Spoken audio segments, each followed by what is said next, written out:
Legend Saravanan is and as leader உங்கள் அபிமான திரையரங்குகளில் வெற்றி நடை போடுகிறது. ஆச்சி மசாலா எந்த சமையலும் ருசி தேடும் ரகசியம் 20 ரூபாய். ஹலோ பிரதர், இல்லை கொஞ்சமாக சீரியஸாக இருங்க பிரதர். நானும் பொருள் பார்த்துட்டு இருக்கேன், ஃபோன் நோண்டிட்டு இருக்கீங்க, அவர்கிட்ட அதை சைக்கிளில் பேசிகிட்டு இருக்கீங்க. அது ஒரு மாதிரி எனக்கு இன்சல்ட்டிங்காக ஃபீல் ஆகுது. ஆனால் மனசாச்சே இல்லாமல் அங்கே வீடியோ எடுத்துகிட்டு போயிட்டு சோஷியல் மீடியாவில் போட்டு விட்டுறாங்க அவங்க வியூஸ்க்காக. கல்யாண எபிசோட் ஸ்டார்ட் ஆகிடுச்சு, கல்யாண பர்ச்சேசிங்லாம் எபிசோடில் போயிட்டுருக்கு. ஸோ நடக்குமா நடக்காது. சந்தா வந்துட்டாலும் பாண்டியன் அவங்க கேர்ள் ஃப்ரெண்ட் கூட கல்யாணம் பண்ணி வச்சிட்டாலும் நிலா அப்படி. ஆக்சுவலி இதுக்கான ஒரு ஆன்சர் வந்து நாளைக்கு எபிசோடில் வந்துடும். இன்றைக்கி ஒரு ப்ரோமோ போட்டாங்க அதுக்கு, அதனால நான் ஓப்பனாக சொல்லலாம். ஸோ அதனால தான் சேரனை வந்து அக்செப்ட் பண்ணிப்பா கல்யாணம் பண்ணுறதுக்கு. வானத்தி சைட் பார்க்கும்போது அந்த பொண்ணு வந்துட்டு அந்த ஒரு ஏஜுக்கான ஒரு விஷயம் அண்டு தப்பாக எதுவும் சொல்ல முடியாது. நான் தானே இப்போ மூத்த மருமக, அப்போ எனக்கு தானே இம்பார்ட்டன்ஸ் கொடுக்கணும். அந்த இம்பார்ட்டன்ஸ் எல்லாம் நிலா பக்கம் போச்சுன்னா அவங்களும் ஃபீல் பண்ணுவாங்களா? அந்த இடத்துல நீங்கள் என்ன பண்ணுவீங்க? இந்த வீட்டோட மூத்த மருமகள் நிலா, முதலாக வந்த மருமகள் நீ. சந்தா வந்து இந்த வீட்டு இப்படியே அவர் வானத்தி விஷயத்தில் வேணால் வானத்தியை வந்து பிரேக்கப் பண்ணுற மாதிரி எதோ விஷயம் வேணால் பண்ணலாம். அப்பா வந்துட்டு அம்மாவை கொலை பண்ணிட்டாருன்னு சொல்லிட்டு சொன்னாங்க, ஆனால் பண்ணாரா இல்லையான்னு சொல்லி எனக்கு தெரியாது. ஸோ சேரனுக்கு தெரியாத ஒரு விஷயம், அவன் பண்ணியிருக்க மாட்டாரான்னு நம்புகிறான். உங்களையே வேணும்னு உங்களுக்குன்னு ஒரு பொண்ணு, முறை பொண்ணு வந்து நின்னா அந்த பொண்ணு நீங்கள் வேண்டான்னு சொல்கிறதா? ஸோ சேரனுக்கு லவ் இருந்துச்சு, ஆனால் அவங்க அம்மா அப்பா என் காலில் வந்து விழுந்துட்டாங்க. தாய் சொல்கின்ற வார்த்தைகள் எல்லாம் நோய் தீர்க்கின்ற மருந்தல்லவா, மண் பொன் மேலே ஆசை துறந்த கண் தூங்காத உயிரல்லவா, காலத்தின் கணக்குகளில் செலவாகும் வரமும் நீ. வணக்கம் சார். வணக்கம். வணக்கம் நிகிதா, எப்படி இருக்கீங்க? நல்லா இருக்கீங்க? நல்லா இருக்கேன். நீங்கள் எப்படி இருக்கீங்க? நல்லா இருக்கேன். நாங்கள் உங்களை வந்து முன்னான்னு சொல்கிறதா இல்லை சேரன்னு சொல்கிறதா அந்த மாதிரி டவுட்ஃபுல்லாக தான் இருக்குது. இப்போ வந்து முன்னான்னு சொன்னால் யாருக்கு தெரியும், தெரியுமா? இல்லை சேரன்னு சொன்னால் எத்தனை பேருக்கு ரெஜிஸ்டர் ஆகும் அப்படிங்கிற மாதிரி இருக்குது. ஸோ திஸ் கேரக்டர் வந்து பயங்கரமாக ரெஜிஸ்டர் ஆகிருக்கு. அண்ட் ஐயனார் துணை. ஸோ கதை காலத்துக்குள்ளே நம்ம இறங்கலாம். ஃபர்ஸ்ட் வந்து என்னென்னா வந்து சந்திரா, அது அந்த கல்யாணம் தான் இப்போ எங்களுக்கு வந்து ஹாட் டாபிக். கல்யாணம் இப்போ எப்படி நடக்கும், என்ன நடக்கும்? சேஸ் பண்ணுறாங்க ஒரு பக்கம். அந்த பொண்ணு வீட்டில் அவங்க அண்ணா மட்டும்தான் ஓகே சொல்லியிருக்காரு. அவங்க முறை பையனை கூட்டிகிட்டு வந்துட்டு இருக்காங்க. ஸோ என்ன ட்விஸ்ட்டுகள் நாங்கள் எதிர்பார்க்கலாம்? எவ்வளோ சீக்கிரமாக கல்யாணம் நடக்குமா? ஆக்சுவலாக கல்யாண எபிசோட் ஸ்டார்ட் ஆகிடுச்சு, கல்யாண பர்ச்சேசிங்லாம் எபிசோடில் போயிட்டுருக்கு. ஆக்சுவலாக ரீசெண்ட் டைமில் நாங்கள் ஷூட் பண்ணும்போது கூட வந்துட்டு அந்த கல்யாண எபிசோடை நிறைய ஆடியன்ஸ் வராங்க பார்க்குறதுக்கு. நம்ம வந்துட்டு அவங்கள ரெஸ்பெக்ட் பண்ணி கூப்பிட்டு செல்ஃபீஸ்லாம் எடுத்து அனுப்புகிறோம். ஆனால் மனசாச்சே இல்லாமல் அங்கே வீடியோ எடுத்துகிட்டு போயிட்டு சோஷியல் மீடியாவில் போட்டு விட்டுறாங்க அவங்க வியூஸ்க்காக. நாங்கள் லீக் பண்ணி விட்டுறாங்க. ஆக்சுவலாக எங்கள் சீனே ஒன்று போட்டு விட்டாங்க, ஆனால் அதை வச்சு கரெக்டாக ஆடியன்ஸ் இன்னும் கரெக்டாக கெஸ் பண்ணலை இது நடக்குமா நடக்காதான்னு சொல்லிட்டு. ஸோ நடக்குமா நடக்காதான்னு இந்த வார்த்தையில் தெரிஞ்சிடும். அந்த சீனை நான் பார்க்காம விட்டுட்டேனே தெரியாமல். இப்போ நிலா இருக்காங்கல்ல, நிலா வந்துட்டு சந்தா வந்துட்டோ இல்லை பாண்டியன் கல்யாணம் ஆயிடுச்சுன்னா அந்த வீட்டை விட்டு போயிடுறான்னு சொல்கிறாங்கல்ல. ஸோ அப்படி அவங்க வீட்டை விட்டு போயிடுவாங்களா இல்லை நீங்கள் போக விட மாட்டீங்களா? ஏன்னா அவங்களுக்காக தான் நீங்கள் வந்து கொஞ்சம் கல்யாணத்தை வேற தள்ளி போட்டுட்டு இருக்கீங்கல்ல. இப்போ வந்து சந்தா வந்துடுவாங்க. சந்தா வந்துட்டாலும் பாண்டியன் அவங்க கேர்ள் ஃப்ரெண்ட் கூட கல்யாணம் பண்ணி வச்சிட்டாலும் நிலா அப்படி. ஆக்சுவலி இதுக்கான ஒரு ஆன்சர் வந்து நாளைக்கு எபிசோடில் வந்துடும். இன்றைக்கி ஒரு ப்ரோமோ போட்டாங்க அதுக்கு, ஸோ அதனால் நான் ஓப்பனாக சொல்லலாம். நிலா வந்துட்டு போக மாட்டேன்னு ப்ராமிஸ் பண்ணிவிடுவாங்க. ஸோ அதனால தான் சேரனை வந்து அக்செப்ட் பண்ணிப்பா கல்யாணம் பண்ணுறதுக்கு. இல்லைனா அது வரைக்கும் சேரன் வந்து டவுட்டில் தான் இருப்பான், வேண்டாம் இந்த கல்யாணம் வேண்டான்னு தான்.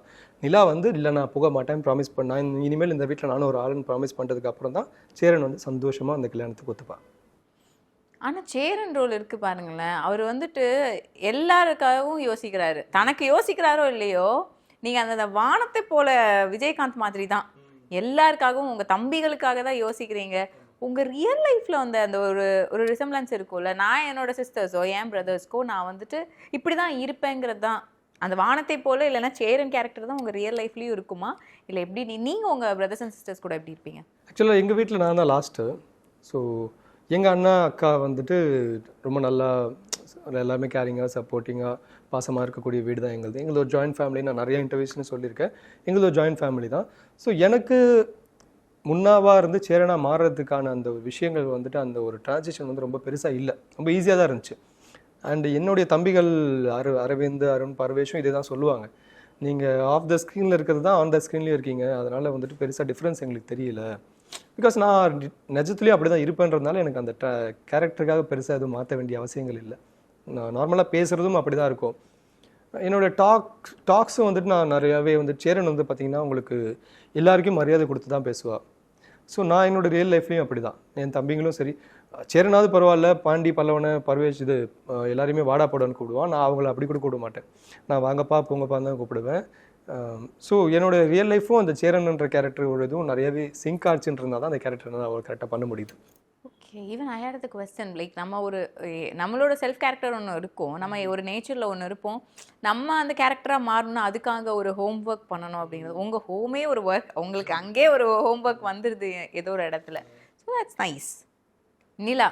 நிலா வந்து உங்கள் வீட்டுக்கு வந்தது லைக் விமனே இல்லாத ஒரு வீட்டில் வந்து திடீர்னு நிலா வந்து ஒரு பியூட்டிஃபுல்லாக வந்து ஒரு தெய்வம் மாதிரி அந்த வீட்டுக்கு வந்துட்டாங்க. அந்த வீட்டில் நிறைய விஷயங்கள் சரிப்படுத்துகிறாங்க. அப்படிங்கிறப்போ வானதிக்கும் நிலாவுக்கும் தான் ஒரு மாதிரி ஒரு கிளாஷ்லேயே போயிட்டுருக்குல. 2 பேரில் யார் பெஸ்ட்? யார் பெஸ்ட்டுன்னு கேட்குறீங்களா? என்ன கேட்டால் நிலாவோட கேரக்டர் பார்க்கும்போது அவங்களோட கேரக்டர் கரெக்டாக இருக்காங்க. அவங்க அந்த பர்பஸ் என்னவோ அந்த பர்பஸ் பார்க்கும்போது அவங்க கரெக்டாக இருக்காங்க.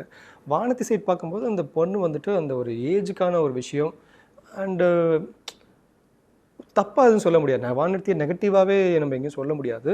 அந்த ஒரு டிப்பிக்கல் ஒரு அந்த வயசுக்கார ஒரு பொண்ணு அந்த பாய் ஃப்ரெண்ட் கிட்ட என்ன எதிர்பார்க்கும், அந்த வீட்டில் வந்துட்டு இவங்களுக்கு மட்டும் ஒரு இம்பார்ட்டன்ஸ் இருக்கே, நம்மளுக்கு அந்த இம்பார்ட்டன்ஸ் இல்லையான்ற ஒரு விஷயம், ஒரு பயம் இருக்கும் இல்லையா? அந்த விஷயங்கள், சின்ன சின்ன விஷயங்கள் இதை ப்ராக்டிக்கலாக எப்படி இருக்குமோ அப்படி தான் வச்சுருக்காங்க கதையில். ஸோ மற்றபடி இவங்க 2 பேரும் நம்ம டிஃப்ரென்ஸ், இவங்க தான் நல்லவங்க இவங்க கெட்டவங்கன்னு சொல்ல முடியாது. ஸோ 2 பேர், இது ஒரு கேரக்டர் இது ஒரு கேரக்டர், அவ்வளோதான். வானதி இவங்களும் 2 பேரும் இதுக்கப்புறம் உள்ளே வந்து எப்படி அடிச்சுப்பாங்கன்னு ஒன்று இருக்குல்ல. அதே மாதிரி இப்போ சந்தா உள்ளே வந்துட்டாலுமே அவங்களும் ஒரு எக்ஸ்பெக்டேஷன் இருக்குல்ல, நான் தானே இப்போ மூத்த மருமக, அப்போ எனக்கு தானே இம்பார்ட்டன்ஸ் கொடுக்கணும். அந்த இம்பார்ட்டன்ஸ் எல்லாம் நிலா பக்கம் போச்சுன்னா அவங்களும் ஃபீல் பண்ணுவாங்களா? அந்த இடத்துல நீங்கள் என்ன பண்ணுவீங்க? அந்த இடத்துல ரைட்டர் என்ன எழுதுறாங்களோ அதை பண்ணு. ஓகே, நீங்கள் வந்து ரைட்டரை விட்டுட்டு சேரனா நீங்கள் சொல்லுங்கள். சேரன் நீங்கள் வந்து சந்தா வீட்டுக்குள்ளே வந்துட்டாங்க, சந்தாக்கு வந்துட்டு இங்கே இம்பார்ட்டன்ஸ் கிடைக்கல, நிலாக்கு இம்பார்ட்டன்ஸ் போகுது அப்படிங்கிறப்போ சந்தா ஃபீல் பண்ணுவாங்க. அந்த இடத்துல சேரனா நீங்கள் என்ன பண்ணுவீங்க? நான் சேரனா சந்தாவை எப்படி கன்வின்ஸ் பண்ணுவேன்னா, இந்த வீட்டோட மூத்த மருமகள் நிலா, முதலாக வந்த மருமகள், நீ சந்தா வந்து இந்த வீட்டுக்கு அம்மா இல்லை, நீ இந்த வீட்டுக்கு அம்மாவா இரு அப்படின்னு சொல்லி. அன்எக்ஸ்பெக்டட். இப்போ தெரியுது கவிதை எங்கேருந்து வருதுன்னு. Super cute. இருக்கிறதுலே பாண்டியன் தான் வந்து எனக்கு தெரிஞ்சு நீங்களும் பாண்டியனும் தான் பெருசாக தப்பு பண்ணாமல் இருக்கிறது. சோழனாக இருக்கட்டும், இல்லைன்னா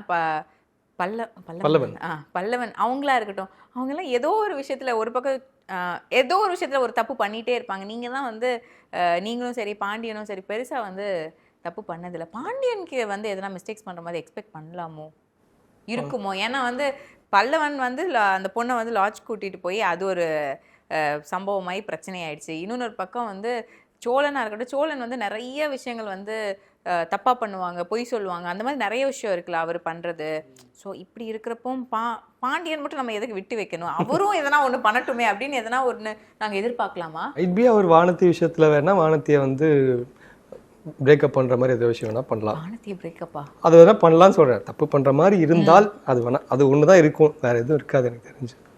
வானதி வந்து பயங்கரமாக பாண்டியனை ஏற்றி விடுறாங்கல்ல, ஏன் அவங்க அப்படி பண்ணுறாங்க? ஏற்றி விட்டுறாங்கன்னா எங்கே ஏற்றி எதுவும் இல்லையே. அவங்க எதனா சொல்லிக்கிட்டே தான் இருப்பாங்க, நீ இதை பண்ண மாட்டேங்கிற, நீ இதை பண்ணு அப்படின்பாங்கல்ல. அதான் நான் சொன்னேனே, அது ஒரு டிப்பிக்கல் அந்த ஒரு குட்டி பொண்ணுக்கான ஒரு இதில் வச்சுருக்காங்க. ஒரு மெச்சூரிட்டி இல்லாத ஒரு தாட்டு இருந்தால் அந்த பொண்ணு எப்படி பிஹேவ் பண்ணணும் அப்படின்னு ஒரு இதில் வச்சுருக்காங்க. இதில் 4 ஹீரோஸை தாண்டி அப்பாவும் ஒரு ஹீரோ, அவரோட லைஃபுமே ஒன்று இருக்குது, அவருக்குன்னு ஒரு ஃப்ளாஷ்பேக் இருக்குது. அவருக்கு வந்து ஏன் அவர் ஒரு மர்டர் பண்ணிட்டாரு அப்படிங்கிற ஒரு தாட் இருக்குது, 2 ஒய்ஃப்காரங்க அப்படிங்கிற ஒரு தாட் இருக்குது, ஊரும் ஒதுக்கி வச்சுருக்கு, பசங்களும் வந்துட்டு அவர்கிட்ட நல்லா பிஹேவ் பண்ணுறதில்ல. அதில் குட்டி பையன் பல்லவன் அவங்க வந்து அவங்கள சுத்தமாக மதிக்கிறதே இல்லைன்னு ஒரு பாயிண்ட் வருதுல்ல. உங்களுக்கும் நிலாக்கும் அவர் எவ்வளோ நல்லவர்னு தெரிஞ்சும் நீங்கள்லாம் ஏன் இன்னும் வந்து அந்த பையனுக்கு புரிய வைக்காமவோ சொல்லாமல் இருக்கீங்க? இல்லை என்னன்னா, சேரன் ஒரு விஷயம் சொல்லியிருப்பார், அப்பா வந்துட்டு அம்மாவை கொலை பண்ணிட்டாருன்னு சொல்லிட்டு சொன்னாங்க, ஆனால் பண்ணாரா இல்லையான்னு சொல்லிட்டு எனக்கு தெரியாது. ஸோ சேரனுக்கு தெரியாத ஒரு விஷயம் அவன் பண்ணியிருக்க மாட்டாரான்னு நம்புகிறான். ஸோ தெரியாதுன்னா, ஐ மீன் கண்டிப்பாக பண்ணலன்னு தெரிஞ்சிருந்தா அவன் தம்பிகளுக்கு சொல்லி புரிய வச்சிருப்பான். அவனுக்கே தெரியாது உண்மை, ஏன்னா அவனுக்கும் 10 வயசு அந்த டைமில்.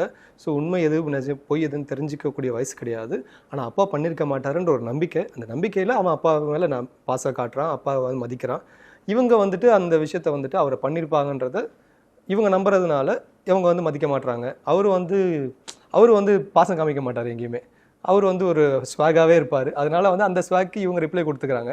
எனக்கு வந்துட்டு ஒரு பண்ணியிருக்க மாட்டார் ஒரு நம்பிக்கை இருக்கிறதுனால அவர் மேலே ஒரு பாசம் காமிச்சிட்டு இருக்கேன், அவ்வளோதான். ஆனா அந்த பையன் ஒண்ணு பண்றப்ப நம்ம அண்ணனா வந்துட்டு நீ அதை பண்ணக்கூடாது, அப்பா அது வந்து சொல்லியிருப்பேனே.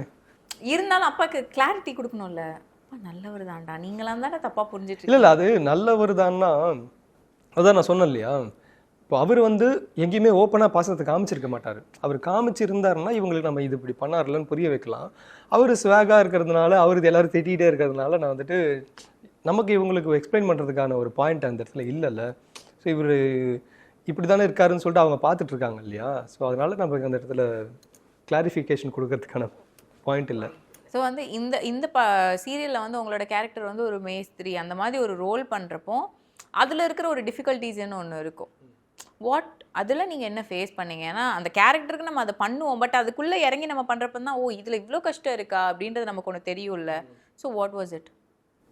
ஆக்சுவலாக அந்த வெயிலில் ஒர்க் பண்ணுறதுன்னு சொல்லலாம். ஸோ இது வந்துட்டு நாங்கள் ஷூட்டிங் பண்ணும்போது நிஜமாலுமே அந்த கன்ஸ்ட்ரக்ஷன் சைட்ஸில் தான் ஒர்க் பண்ணுவோம். ஸோ வெயிலில் நின்று ஒர்க் பண்ணுவோம். அப்போ தான் வந்து நம்ம கொஞ்ச நேரம் ஷூட்டிங்கே இவ்வளோ கஷ்டப்படுறோமே, அப்போ அவங்களோட ஒர்க்கே வந்து அந்த வெயிலில் இருந்து அந்த பில்டிங்கை கட்டுறது தான். ஸோ அப்போது அந்த வெயிலில் நிற்கிற ஒரு விஷயத்தை தான் ரொம்ப கஷ்டமாக பார்க்குறேன் அந்த மேஸ்திரி அவங்களோட ஒர்க்கில். மற்றபடி எனக்கு நிறையாவே எக்ஸ்பீரியன்ஸஸ் இருக்குது அவங்க கூட. ஸோ நாங்கள் பில்டிங்ஸ் கட்டும் போதெல்லாம் நான் ஃபுல்லாகவே கூட இருந்திருக்கேன். அதனால் எனக்கு அந்த ஒர்க்கெல்லாம் நிறையாவே தெரியும். எனக்கு நிறையா மேஸ்திரிகள் பழக்கம்லாம் இருக்காங்க. ஸோ அதனால் வந்து எனக்கு அந்த கேரக்டரை அடாப்ட் பண்ணிக்கிறதுக்கு பெருசாக ஹோம்ஒர்க் பண்ண வேண்டிய அவசியம் இல்லாமல் போச்சு. நான் ஈஸியாக தெரிஞ்சுக்கிட்டேன். அந்த கேரக்டரோட கஷ்டம் இதுதான் எனக்கு தெரிஞ்சு உங்களுக்கு அந்த கேரக்டர்ஸ்க்கான ஹோம்ஒர்க் உங்கள் வீட்லேயுமே நீங்கள் பார்த்த விஷயங்களுமே உங்களுக்கு ஆல்ரெடி உள்வாங்கி இருக்கனால இட் வாஸ் லைக் உங்களுக்கு ஈஸின்னு சொல்ல முடியாது, பட் ஒரு அண்டர்ஸ்டாண்டிங், அந்த கேரக்டருக்குள்ளே இருக்கிற ஒரு அண்டர்ஸ்டாண்டிங் உங்களுக்கு இருக்குது. அண்ட் இந்த ஒரு கேரக்டருக்கு பாவங்க, இந்த சேரன் கேரக்டருக்கு எல்லா பொண்ணும் வேண்டாம் வேண்டாம் வேண்டாம் வேண்டாம்னு சொல்கிறாங்க. ஆனால் உங்களையே வேணும்னு உங்களுக்குன்னு ஒரு முறை பொண்ணு வந்து நின்னா அந்த பொண்ணு நீங்கள் வேண்டான்னு சொல்கிறதா? அதாவது நான் அந்த இடத்துல ஒன்று சொல்லியிருப்பேன். அது ஆக்சுவலாக நானாக போட்ட டைலாக். அது இந்த உலகத்தில் யார் வேணால் நமக்கு கெடுதல் நினைக்கலாம், ஆனால் நம்மளோட பெத்த அம்மா அப்பா நம்மளுக்கு கெடுதல் நினைக்கவே மாட்டாங்க. அவங்களுடைய பேச்சை கேட்டோன்னா நம்ம கண்டிப்பாக கெட்டே போக மாட்டோம். நீ அவங்க கூட போக கார்த்திகான்னு அனுப்பிச்சி வைப்பேன். அடுத்த நாளே அந்த பொண்ணு சந்தோஷமாக எங்கள் வீட்டுக்கு விருந்துக்கு வரும். ஸோ அந்த பொண்ணுக்கு ஒரு நல்ல கணவன் கிடச்சிருப்பார். ஸோ இப்போது வந்துட்டு அவங்க எப்போல்லாம் வராங்களோ அப்போல்லாம் சந்தோஷமாக தான் இருக்காங்க. அவங்களுடைய வாழ்க்கை வந்து கண்டிப்பாக எந்த விதத்துலையுமே கெட்டு போகலை. ஸோ அப்போ அவங்க அம்மா அப்பா பார்த்த ஒரு கல்யாணம் பண்ணி வச்ச வாழ்க்கை நல்லா இருக்குன்றது ஒரு சொசைட்டிக்கு ஒரு மெசேஜாகவும் இருக்கட்டும் அப்படின்றதுனால தான் வந்துட்டு அந்த இடத்துல அந்த கார்த்திகா வந்து அவங்க அம்மா அப்பா பார்த்த கல்யாணத்துக்கு இப்போ போயிட்டாங்க. அண்ட் அது ஒரு நல்ல மாப்பிள்ளையாகவே கல்யாணம் பண்ணி வச்சாங்க. இருந்தாலும் நாங்கள் வேறு பெர்ஸ்பெக்டிவில் பார்ப்போம். அந்த பொண்ணு எவ்வளோ அழகாக துரத்தி லவ் பண்ணிச்சு, ஆனால் அந்த பிள்ளையை போய் வேண்டான்னு சொல்லியிருக்கேன். அந்த பெர்ஸ்பெக்டிவில் தான் நாங்கள் பார்ப்போம். அதுதான். ஸோ சேரனுக்கு லவ் இருந்துச்சு, ஆனால் அவங்க அம்மா அப்பா என் காலில் வந்து விழுந்துட்டாங்க. ஸோ சேரன் கேரக்டர் வந்துட்டு எவ்வளோ ஒரு சாஃப்டான கேரக்டர்னால் அந்த கேரக்டர்கிட்ட இவங்க வந்துட்டு காலில் விழுறாங்கன்ற போது அவன் வந்து சொந்தக்காரங்க வேணும்னு ஆசைப்படுற ஒரு கேரக்டர்.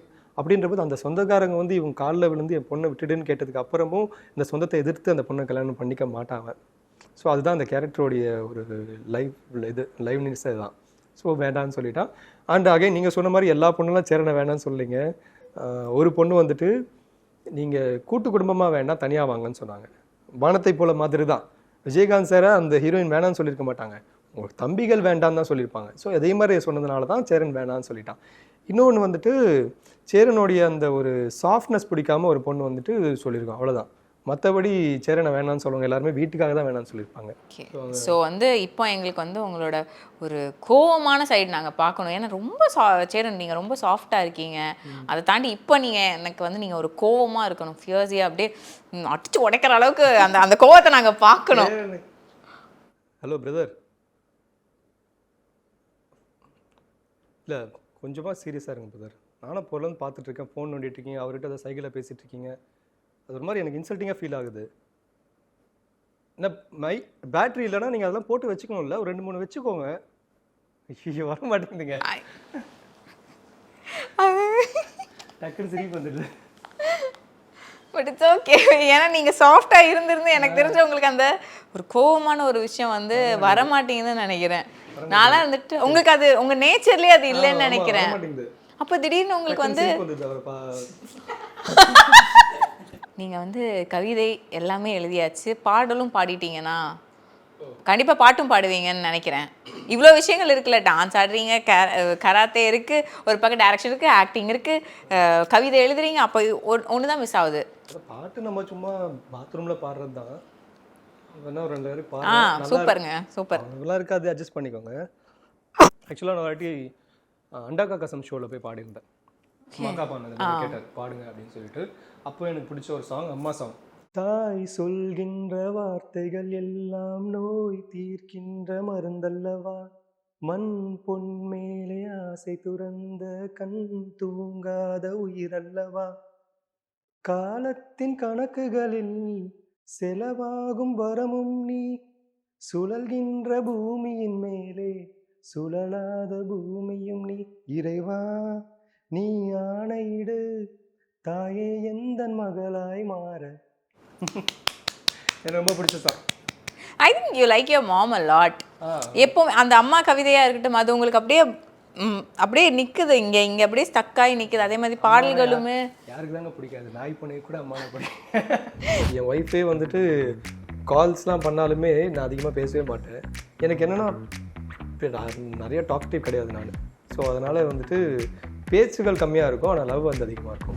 பிகிலில் தளபதி சொன்ன மாதிரி தாங்க, நமக்கு வீட்டு வேலை செய்கிறதுக்காக நம்ம கலெக்டர் டாக்டர் கூப்பிட்டு வந்து வச்சுருக்க முடியாது இல்லையா. ஸோ அவங்க அம்மா அப்பா கஷ்டப்பட்டு என்ன ஆசைப்பட்டு அவங்கள படிக்க வைக்கிறாங்க. அது ஜஸ்ட் ஒரு நாலேஜ்க்காக இல்லை, அந்த அவங்க படித்த விஷயத்த அவங்க போயிட்டு எக்ஸ்ப்ளோர் பண்ணணும். ஸோ அம்மா அண்ணி ஒய்ஃப் 3 பேர் இருப்பாங்க, அக்கா தனியாக அவங்க கிச்சனில் இருப்பாங்க. ஸோ இந்த இடத்துல நம்ம போய் நிற்கிறதுக்கே இடம் இருக்காது. அதனால நம்மளோட தேவைகள் எதுவுமே அவங்களுக்கு தேவையப்படாது. Legend Saravanan is and as leader உங்கள் அபிமான திரையரங்குகளில் வெற்றி நடை போடுகிறது. எந்த சமையலும் ருசி தேடும் ரகசியம் 20 ரூபாய்.